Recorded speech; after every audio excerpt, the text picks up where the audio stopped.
Se a gente olhar para o desempenho geral aí, a gente vê que a Coreia do Sul seria a principal favorita aqui olhando para o aproveitamento. Mas, como eu falei para vocês durante o vídeo, a Coreia do Sul teve muitas dificuldades quando ela pegou adversários mais fortes, né? Ela se provou no nível local ali com adversários mais fracos. E o grande legal desse site aqui, dessa versão, é que você pode clicar nesse botão para analisar pela força do adversário.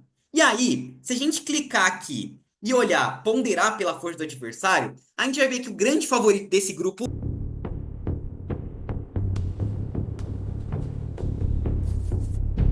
Sejam bem-vindos a mais um vídeo do canal OFM. Nesse canal aqui eu uso análises estatísticas, táticas e muita resenha para falar um pouco sobre o nosso amado futebol. Então, se você curte esse tipo de vídeo, já se inscreve aqui no canal e ativa o sininho para não perder os próximos vídeos. Inclusive, esse é o primeiro vídeo de uma sequência que eu quero gravar analisando todos os grupos da Copa do Mundo.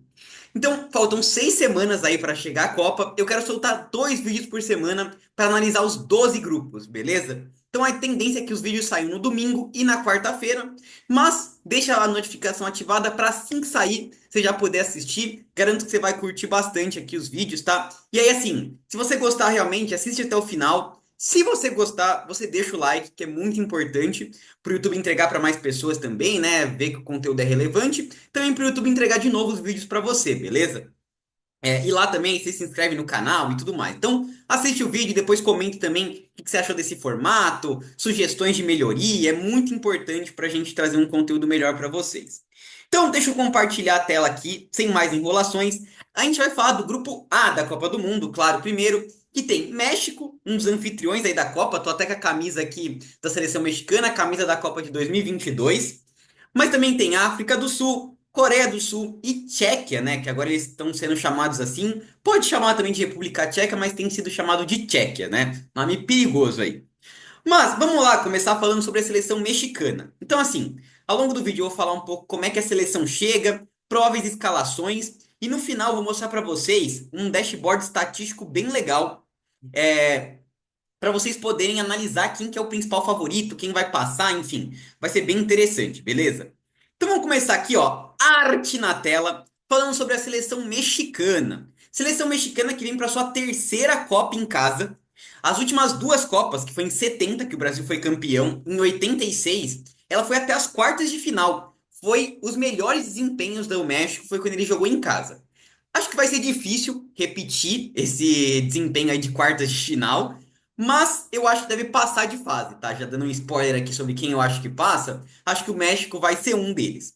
Ele não jogou as eliminatórias, obviamente, né? Porque já era o país sede, já estava classificado. Mas a nível local, o México se provou muito bem, tá? O México na Golden Cup, que é a, digamos, a Copa América da CONCACAF, né? Com os times da América do Norte, da América Central, foi campeão em 23 e em 25 e também ganhou a CONCACAF Nations League, né? Eles têm um formato igual a Nations League europeia, e aí ele também foi campeão. Então, assim, se provou contra Estados Unidos, contra Canadá, Costa Rica, Panamá, outras seleções ali da América Central também.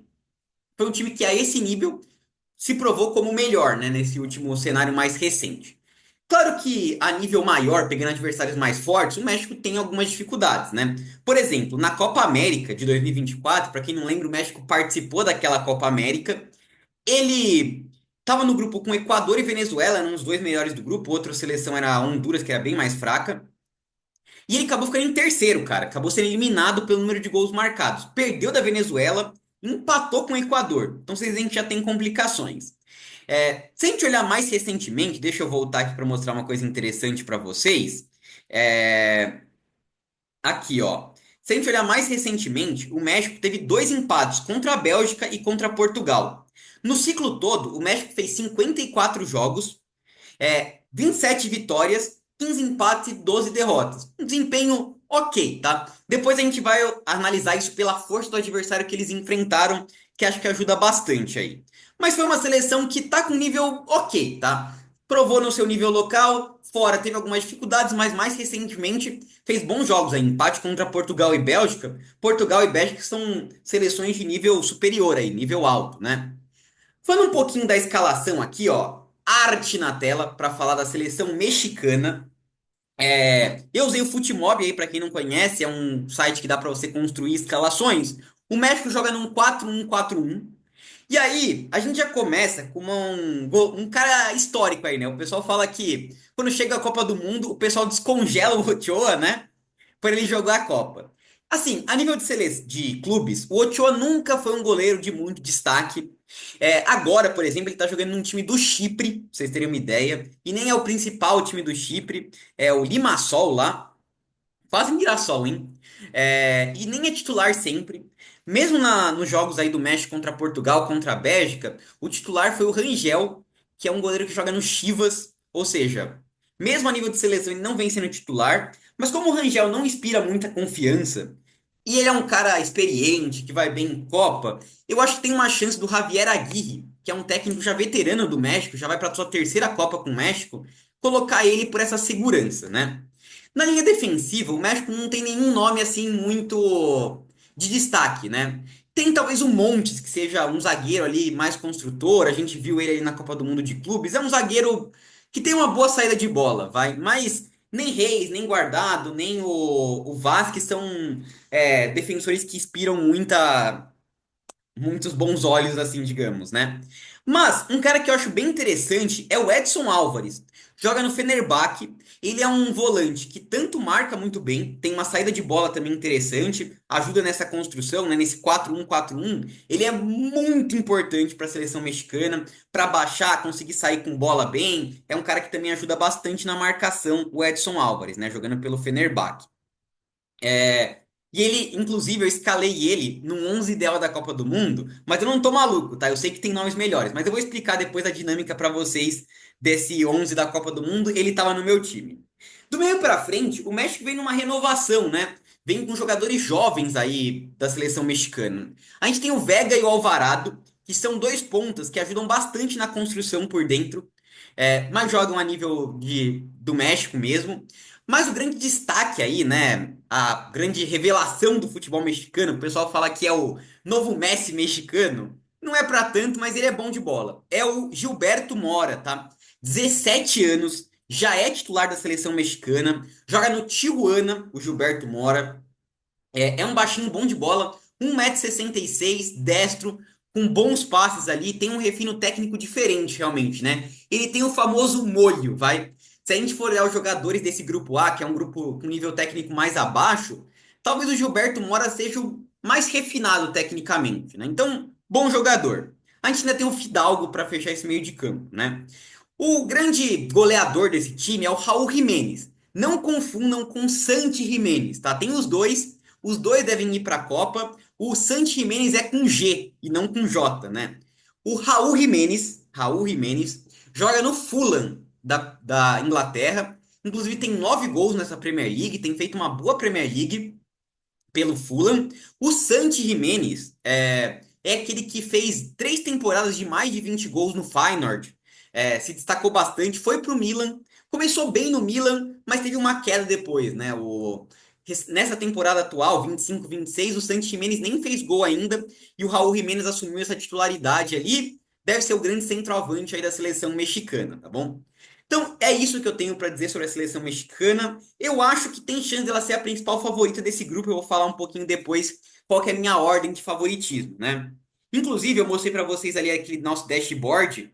No final do vídeo, eu vou mostrar como é que vocês podem ter acesso a esse dashboard aqui, esse site, para analisar todas as seleções, tá? Tô mostrando do grupo A, mas tem grupo B, C, D, você pode ir filtrando aí e vai ser bem interessante, beleza?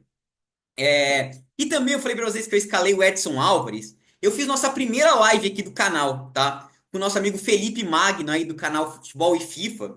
E a gente montou o 11 da Copa, cada um montou o seu. Só que era assim, a gente rolava a roleta e a seleção que caía, você tinha que escalar. Então, por exemplo, para mim caiu o México. E eu tive que escolher um jogador do México. Como eu já tinha meias ali mais fortes, que eu já tinha escalado, acabei optando pelo Edson Álvares nesse caso. E aí depois a gente até na live simulou quem ganharia ali o duelo, né? Do time que ele montou e do time que eu montei. O pessoal participou do chat também. Enfim, foi bem legal a dinâmica. Depois vocês dão uma conferida que o vídeo ficou bem da hora, tá bom?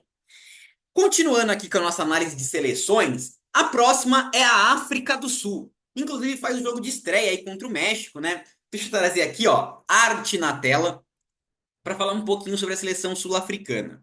Como eu falei, faz a estreia com o México, reeditando aquela na Copa de 2010, né? Que também foi México e África do Sul, aquele gol histórico do Tchabalala que fez a dancinha depois, na bandeirinha de escanteio, né? Quem não lembra aí da Copa de 2010? É, mas enfim, falando um pouquinho do momento atual da seleção sul-africana, nas eliminatórias passou em primeiro lugar, atrás só da Nigéria. Foi próximo ali, né, o desempenho das duas. A Nigéria é uma seleção tecnicamente melhor, tem o Lookman, tem o Osimhen, né? E mesmo assim a África do Sul conseguiu se sobrepor e ficar em primeiro no grupo. Empatou os dois jogos com a Nigéria, é verdade. Vocês veem que foi bem parelho, né? Mas conseguiu ali passar com 5 vitórias, 3 empates, 15 gols marcados, né? Na Copa Africana de Nações, né, mais recentemente ali, teve um desempenho ok, bateu num teto. No grupo dela, na fase de grupos, caiu no grupo do Egito, que é um time bem mais forte, base do Al-Ahly, tem o Marmoush, tem o Salah, acabou ficando em segundo lugar no grupo. E aí, nas oitavas de final, pegou o Camarões, que é uma seleção do nível da Nigéria, do nível da África do Sul, acabou sendo eliminada aí num confronto bem parelho, né? Então você vê que é assim, é um time que quando pega adversários mais fortes, não consegue se sobrepor. Teve até algumas vitórias contra Marrocos nesse ciclo ali, né? Mais atrás. Na primeira Copa Africana de Nações desse ciclo, ela até fez uma boa campanha. Mas mais recentemente é um time que bate nesse teto. Quando pega um adversário um pouco mais forte, não consegue se provar, né? Continuando aqui com a arte na tela, falando um pouquinho da provável escalação da África do Sul. Pois é, a gente estudou aqui para fazer esse vídeo. Vale o like, hein? A escalação da África do Sul, pô. A base da seleção sul-africana é o Mamelodi Sundowns, que a gente já pôde acompanhar ali no Mundial de Clubes, né? Caiu no grupo do Fluminense, do Borussia. Foi um time que fez uma campanha legal. E o Orlando Pirates, né? Também é um time sul-africano que fez algumas boas campanhas em Champions Africana. Os principais destaques, assim, não tem nenhum jogador muito conhecido, vai. O Mbokasi é um cara que tem projeções de ser contratado para a Premier League, é um zagueiro que promete ter um futuro legal, também é uma seleção jovem, tá, que tá com alguma renovação. O Mokoena também, no Mundial de Clubes, teve um desempenho ok, ali é um volante que sai com bola. A gente tem o Rainer, talvez ele seja o que o pessoal mais lembre, fez acho que 2 gols no Mundial de Clubes ali pelo Mamelodi Sundowns. Mas assim, cara, não tem nenhum jogador de grande destaque fora do país, né? Você pensa assim, o único jogador que seria titular que joga fora é o Lyle Foster, que é um centroavante da Premier League, né? Mas que nos últimos jogos tem perdido vaga até para o Reiners. Ou seja, não tem nenhum grande destaque técnico assim na África do Sul. É, então, acho que talvez seja a seleção um pouco mais frágil desse grupo. Pode surpreender? Pode, porque, enfim, a gente viu uma Mamelodi Sundowns fazer bons jogos e essa é a base, é um time entrosado, mas é difícil que consiga passar de fase a África do Sul, né? Não tem mais muitos destaques aqui pra gente fazer. Quero falar um pouquinho sobre a Coreia do Sul, né? Essa daqui o pessoal deve conhecer mais nomes, né? Tem o Son Heung-min ali, que jogou no Tottenham, esse é bem mais conhecido, né? Então, vamos lá arte na tela para falar um pouquinho sobre o momento da seleção sul-coreana, tá? Cara, é uma seleção que nas eliminatórias destruiu 16 pontos com 5 vitórias e um empate, 20 gols marcados em 6 jogos e um gol sofrido. E aí você pode falar, caramba, a Coreia do Sul tá voando baixo, né? Mas no grupo da Coreia do Sul tinha China, Singapura e Tailândia, ou seja, nenhum adversário muito forte, né? É, E aí, quando ela saiu para enfrentar adversários mais fortes tecnicamente, ela teve muitas dificuldades, tá? Começando pela Copa da Ásia, que já nem é um nível tão mais alto assim. Mas, por exemplo, a seleção do Bahrein, que tem alguns brasileiros naturalizados lá, já ficou à frente da Coreia do Sul na fase de grupos. Aí você já fala, meu Deus, ficou atrás do Bahrein? Pois é. Daí conseguiu ir avançando até a semifinal. Se eu não me engano, ganhou até da Austrália nesse caminho, que é uma seleção um pouco mais forte, mas acabou perdendo na semifinal para Jordânia, tá? Nem chegou a pegar Japão, Arábia Saudita, que são seleções ali mais fortes a nível local. Nem isso, acabou perdendo para Jordânia. Então foi bem decepcionante. O técnico da Coreia do Sul, inclusive, está pressionado, tá? Porque mais recentemente ela tomou uma goleada do Brasil.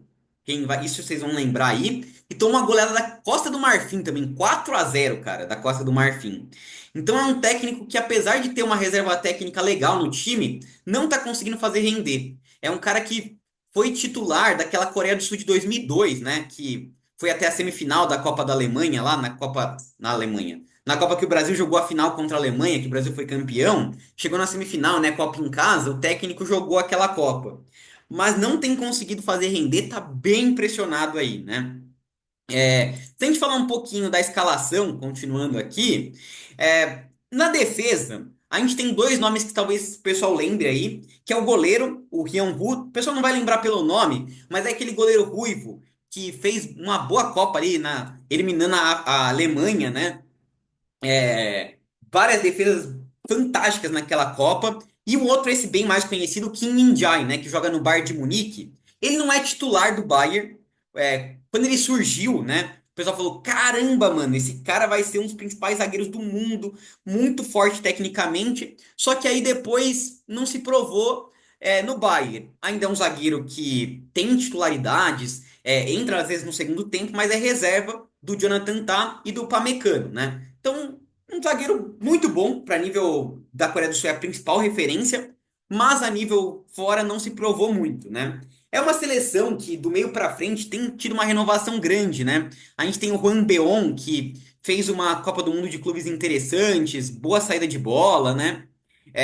Mas o principal destaque dessa seleção que joga num 3-4-3 é a linha ofensiva da Coreia do Sul, né?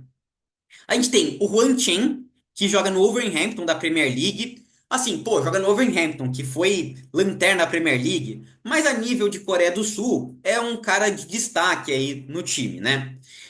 Mas claro que os dois principais destaques são o Son Heung-min e o Kang In-lee.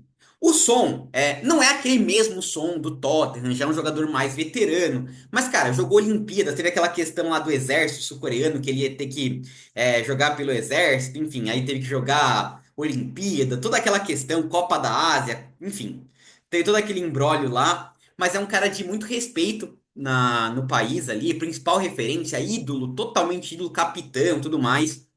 Mas tá jogando no LAFC, né? Na Liga Norte-Americana. Então, caiu o nível técnico dele. Tem ido muito bem na bola parada lá no LAFC, feito uns gols de falta bem da hora. Depois vejam aí no YouTube. Então é a principal referência do time, mas é um jogador mais veterano, né? Agora, eu tô falando dessa questão da renovação da seleção sul-coreana, e a gente tem o Kang In-lee, que joga no PSG. Ele não é titular também do PSG, mas é um cara que entra bastante, tá? Entra nessa rotação do PSG. E, pô, a gente tá falando de um PSG que campeão da última Champions, semifinal agora de Champions, enfim, é um time muito forte. Se ele fosse titular, cara, ele ia ser top 20 aí do futebol europeu, né? Eu acho que ele vai ser um cara, ele ainda é novo. Na última Copa ele já jogou e era tipo uma super revelação aí, né? Super novidade. Agora ele já está um pouco mais consolidado. Eu acho que ele vai ficar nesse nível. Ou reserva desses times muito grandes, tipo PSG, prateleira alta, Barcelona, Real Madrid, nessa prateleira. Ou então ele vai ser titular num time de prateleira média ali da Europa, né? Mas é um ótimo jogador, tá? Já jogou pelo lado esquerdo no PSG, já fez uma função mais de meia, já jogou como ponta, já jogou de falso 9. Bom jogador, tá, o Kang Lee? Bom jogador mesmo. Então é isso, né? É uma Coreia do Sul que tem várias peças. Aí, talvez seja o time que tem mais peças conhecidas desse grupo A, mas que não tem rendido. Não tem rendido contra seleções minimamente mais fortes, né? Antes de passar aqui para a Tchequia, falar um pouquinho mais, quero mandar um parabéns especial pro meu sobrinho, o Bento, tá fazendo aniversário hoje. Então quero desejar um ótimo dia, um feliz aniversário para ele, que ele aproveite muito o seu dia, ele aproveita muito o seu dia. E ele começou a fazer aula de futebol agora. Então, eu quero ver, ó, daqui umas 4 Copas, já tá 23, daqui umas 4 Copas, vai estar jogando pelo nosso Brasil aí, vai ser um cracaço aí, que começou a fazer aula na escolinha de futebol.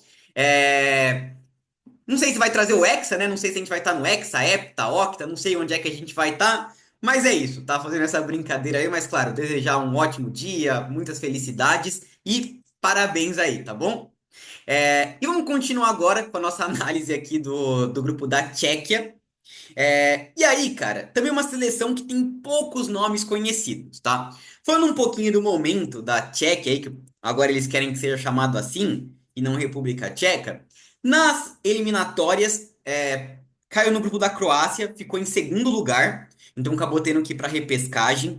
O técnico foi demitido, então o novo técnico, Miroslav Kulbek, assumiu no finalzinho de 2025, né? E por quê? A República Tcheca tinha perdido para Ilhas Faroe, que é um dos piores times do mundo, assim, pelo ranking FIFA, né? Foi derrotada. E aí demitiram o técnico, trocou, chegou o Kubek, conseguiu levar a Tchequia para segundo lugar do grupo da Croácia, com 5 vitórias e um empate, e conseguiu passar nos pênaltis pela Dinamarca e pela Irlanda, tá? Assim, Dinamarca e Irlanda são times com nível parecido ali com a Tchequia, né? Então foi bem sofrido, jogou numa linha de 5 a Tchequia. É, Mas enfim, conseguiu avançar, isso que importa, chegou na Copa do Mundo, né? Na Nations League, a Tchequia jogou a Liga B, né? Então tem a Liga A, que é tipo a primeira divisão, que tem Alemanha, Espanha, Inglaterra, e tem a Liga B, que são as seleções um pouco mais fracas. Ela estava no grupo de Ucrânia, Geórgia, Albânia. A gente viu a Albânia fazer uma boa Euro ali, né, com Silvinho, a Geórgia que tem Kvaratskhelia, o Mardashvili, a Ucrânia também tem alguns nomes conhecidos. Mesmo assim, a Tchequia, nesse nível, conseguiu ficar em primeiro e se provou. E aí, na Eurocopa, por exemplo, perdeu para Portugal, que é uma seleção mais forte, né? Perdeu para a Turquia, que também é uma seleção mais forte, empatou com a Geórgia. Então, é um time que bate no teto. Quando pega adversários de nível muito mais forte, de uma primeira prateleira, é difícil que consiga ganhar. Mas quando pega adversários de nível intermediário, dá bastante trabalho com essa linha de 5, né? Se a gente falar um pouquinho da escalação, inclusive, né? Não tem muitos nomes conhecidos, a maioria joga a nível local ali no Sparta Praga, no Slavia Praha, né? Também. Tem o Kufal, que é um lateral conhecido ali, né? Enfim, é um lateral que avança bastante nessa linha de cinco. O capitão é o Kreisi, também. Um nome talvez que o pessoal lembre um pouco mais é o Suki. Talvez o pessoal lembre porque ele joga no Lyon, né? Muita gente tem assistido o Lyon por causa do Endrick. E é um cara que tem feito uma temporada boa. Então, pode ser que o pessoal lembre dele. É um bom meio armador. Às vezes joga como atacante também, se aproxima mais do principal destaque do time, que é o Patrick Schick, né? Patrick Schick que joga no Bayer Leverkusen. Não era titular naquele Bayern do Xabi Alonso, né? Que tinha Florian Wirtz, que tinha Frimpong, Hincapié, que encantou a Europa ali, quase ficou invicto na Europa, campeão alemão. Ele não era titular daquele time. Mas virou referência aí mais recentemente no Bayer Leverkusen, junto com o Grimaldo, fez uma Champions bem legal, caiu ali para o Arsenal, né? Na seleção é principal referência do time, já fez gol do meio de campo aí em Eurocopa, enfim. É um centroavante perigoso que vai bem na bola aérea, né? É um time muito forte fisicamente, gosta desses embates físicos, jogando numa linha mais retrancada ali. Vai dar trabalho, tá? Inclusive, a gente vai falar agora sobre quem é o favorito a passar no grupo, e vocês vão ver que esse é o principal destaque. Então, pessoal, eu tenho um dashboard gratuito aqui para vocês verem. Eu vou deixar o link aqui na descrição e fixado nos comentários também para vocês darem uma olhadinha. É só clicar lá e aí você vai ver aqui, você pode ver o desempenho dos times, você pode filtrar aqui por grupo A, grupo B e V. Você pode filtrar para olhar, por exemplo, só eliminatórias e aí você vê o desempenho dos times só nas eliminatórias, tá? Vocês veem a Coreia do Sul aqui, ó, muito forte, jogou muito bem aí nesse ciclo. Você pode filtrar também só pelo ano. Ah, quero ver só os jogos de 2025. E aí vão aparecer também, enfim, dashboard completo sobre isso daí. E eu criei uma outra versão, um pouco mais aprofundada, digamos assim. Essa não está disponível ainda, tá? Eu ainda estou fazendo alguns ajustes nela, mas para o grupo A eu já deixei pronto para mostrar uma coisa interessante aqui no vídeo. Se a gente olhar para o desempenho geral aí, a gente vê que a Coreia do Sul seria a principal favorita aqui olhando para o aproveitamento. Mas, como eu falei para vocês durante o vídeo, a Coreia do Sul teve muitas dificuldades quando ela pegou adversários mais fortes, né? Ela se provou no nível local ali com adversários mais fracos. E o grande legal desse site aqui, dessa versão, é que você pode clicar nesse botão para analisar pela força do adversário. E aí, se a gente clicar aqui e olhar, ponderar pela força do adversário, a gente vai ver que o grande favorito desse grupo A é o México, tá? Com 36,3% de desempenho contra adversários mais fortes, né? A gente pode filtrar ali e ver contra top 10, top 20. E como é que eu fiz para ponderar esse força do adversário? Eu usei o ranking da FIFA. Então, vale mais você ganhar, por exemplo, empatar com uma Bélgica, empatar com Portugal, do que você ganhar de uma China, por exemplo, sabe? Então a gente vai fazendo essas ponderações de desempenho.